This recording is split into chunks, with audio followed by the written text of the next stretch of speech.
వర్షాకాల సమావేశాల తేదీలు ఖరారు అయ్యాయి. జూలై 21 నుంచి ఆగస్టు 12 వరకు సమావేశాలు నిర్వహించేందుకు నిర్ణయం తీసుకున్నట్టు తెలుస్తోంది.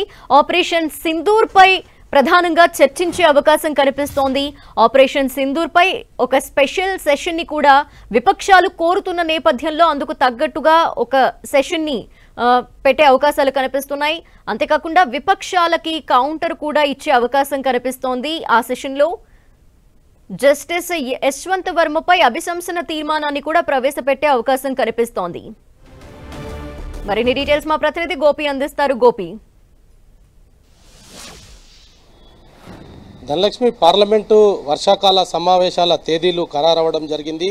జూలై 21 నుంచి ఆగస్టు 12 వరకు కూడా ఈ యొక్క పార్లమెంటు సమావేశాలు కొనసాగనున్నాయి. ముఖ్యంగా దేశంలో తీవ్రవాదం పైన జరుగుతున్న ఆ పోరుకు సంబంధించి కావచ్చు, ఆపరేషన్ సింధూర్ పైన భారత ప్రభుత్వం వ్యవహరించిన తీరు పైన కూడా పార్లమెంట్లో ప్రస్తావించే అవకాశాలు కనపడుతున్నాయి. అదేవిధంగా దేశంలో ఇంకా అనేక అంశాలపైన కూడా ఈ పార్లమెంట్ సెషన్లో కొన్ని కీలక బిల్లులను కూడా ప్రవేశపెట్టే పరిస్థితి కనపడుతుంది.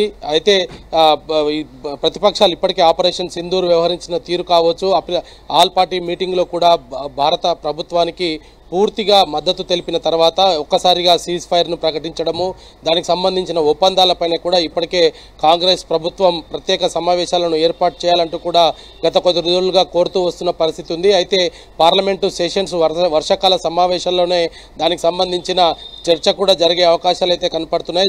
ఆగస్టు 12 వరకు కూడా ఈ సమావేశాలు కొనసాగనున్నాయి. అయితే ఆపరేషన్ సింధూరు, ఆ తర్వాత అంతర్గతంగా ఉన్న ఉగ్రవాదాన్ని కూడా ఏరివేసే దిశగా ఉగ్రవాదులకు సహకరిస్తున్న వారిని కూడా గుర్తించే విషయంలో కావచ్చు, అయితే గతంలో కాశ్మీర్లో ఇంటెలిజెన్స్ ఫెయిల్యూర్కు సంబంధించి కూడా ఇటు కాంగ్రెస్ పార్టీ కొన్ని కీలక అంశాలను కూడా లేవనెత్తడం జరిగింది. వాటన్నిటిపైన కూడా ఈ పార్లమెంటు సెషన్లో చర్చించే అవకాశాలు కనపడుతున్నాయి. పెహల్గాం ఉగ్రదాడికి సంబంధించి ఇంటెలిజెన్స్ ఫెయిల్యూర్ అనేది కూడా మొదటి నుంచి కాంగ్రెస్ పార్టీ చెప్తున్న పరిస్థితి ఉంది. అయితే ఉగ్రవాదులకు సంబంధించిన అంశంలో ఎట్టి పరిస్థితుల్లో కూడా విపేక్షించేది లేదు అనేది కూడా భారత ప్రభుత్వం చెప్తుంది. దానికి సంబంధించి కూడా వివిధ దేశాలకు సంబంధించిన బృందాలు, దాదాపు 7 బృందాలు కూడా వివిధ దేశాలను పర్యటిస్తూ ఒక్కొక్కరు కూడా ఇప్పటికే భారత్కు చేరుకుంటున్నారు. వీటన్నిటి నేపథ్యంలో పార్లమెంటు సెషన్లో ఎటువంటి అంశాలను తెరపైకి రాబోతున్నాయి, పెహల్గాం ఉగ్రదాడికి సంబంధించి కావచ్చు, ఇతర అంశాలపైన కూడా పార్లమెంటు సెషన్లో ఏ విధంగా ఉండబోతుంది, ప్రతిపక్షాలు ఎటువంటి పట్టుబట్టబోతున్నాయి అనేది కూడా తెలియాల్సి ఉంది. అయితే షెడ్యూల్కి సంబంధించి కూడా పార్లమెంటు వ్యవహారాల శాఖ మంత్రి కిరణ్ రిజిజు మాత్రం ఈ ప్రకటన చేయడం జరిగింది. జూలై నుంచి ఆగస్టు 12 తేదీ వరకు కూడా ఈ యొక్క పార్లమెంటు సెషన్లు అయితే కొనసాగనున్నాయి.